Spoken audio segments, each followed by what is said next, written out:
এখানে বলা হচ্ছে 4√2 বাহু বিশিষ্ট একটা বর্গ আছে, যেটার একটা শীর্ষবিন্দু মূল বিন্দুতে আরেকটা শীর্ষ এক্স অক্ষের উপর অবস্থিত। তাহলে ওই বর্গের কর্ণকে ব্যাস ধরে বৃত্তের সমীকরণ নির্ণয় করতে বলা হয়েছে। তাহলে আমরা অক্ষ অবস্থা যদি চিন্তা করার চেষ্টা করি হবে, তাহলে আমরা বলতে পারবো যে আমাদের যে স্কোয়ারটার কথা বলা হচ্ছে সেটা হচ্ছে এরকম একটা স্কোয়ার বর্গ। এক্স্যাক্টলি বর্গ হয়নি, আমরা বর্গটা আঁকার চেষ্টা করি। আচ্ছা, যদিও বর্গটা হচ্ছে না, আচ্ছা এইভাবে একটা বর্গ আঁকি, তাহলে একদম এক্স্যাক্টলি বর্গ হবে। এই যে এটা একটা বর্গ হলো, ঠিক আছে। সো এইরকম বর্গ কিন্তু বলা হচ্ছে একটা শীর্ষবিন্দু হচ্ছে মূল বিন্দুতে আছে, ওকে 0,0, আরেকটা শীর্ষ হচ্ছে এক্স অক্ষের উপর আছে। এখন সেই শীর্ষটা এদিকেও হতে পারে, বর্গটা তো এদিকেও হতে পারত, এক্স অক্ষের উপর বলছে, সো যেটা এটা যে কোনো দিকে হতে পারে।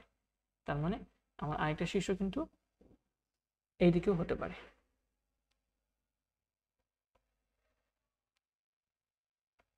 এটাও হতে পারে, ফাইন।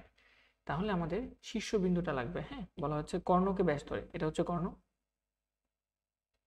কর্ণকে তুমি ব্যাস ধরে যে বৃত্তটা হয় সে বৃত্তের ইকুয়েশন বের করবা। সো সেই বৃত্তটা আমাদের দেখতে এরকম হবে, অনেকটা এরকম হবে বৃত্তটা, এন্ড এইদিকেও হুবহু সেম একটা বৃত্ত হবে। ওকে, সো এই দুইটা বৃত্ত হতে পারে।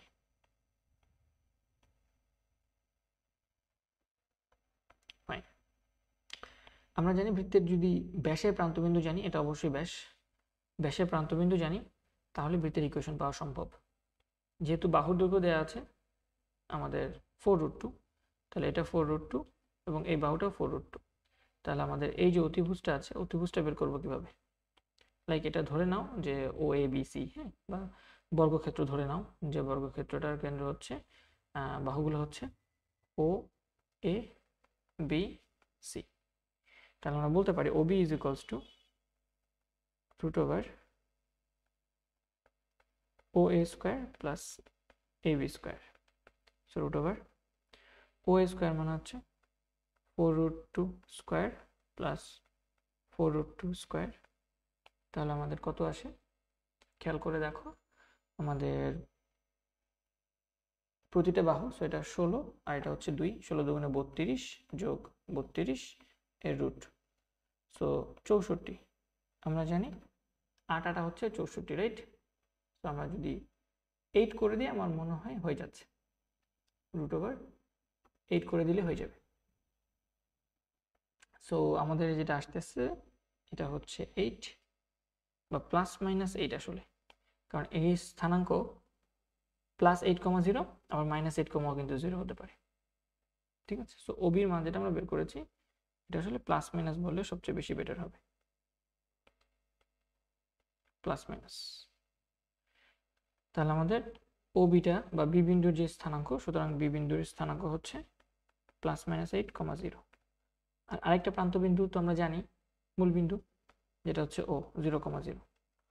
তাহলে দুইটা প্রান্ত বিন্দু থাকলে, ব্যাসের প্রান্ত বিন্দু থাকলে সেই বৃত্তের ইকুয়েশন হয়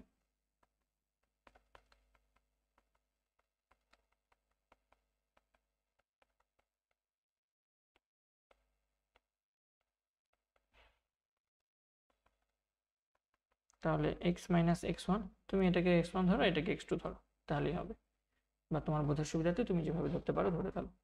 তাহলে x - x1 হচ্ছে লাইক x1 যদি এটাও আমি ধরি, তাহলে x মাইনাস বা +-8, আর এখানে হবে x - 0 plus y - y1। So y1 এর মান 0, y2 এর মান 0, সো এখানে জাস্ট y - 0, y - 0। সো এটা যেটা আসবে x² মাইনাস বা +-8x প্লাস y² = 0।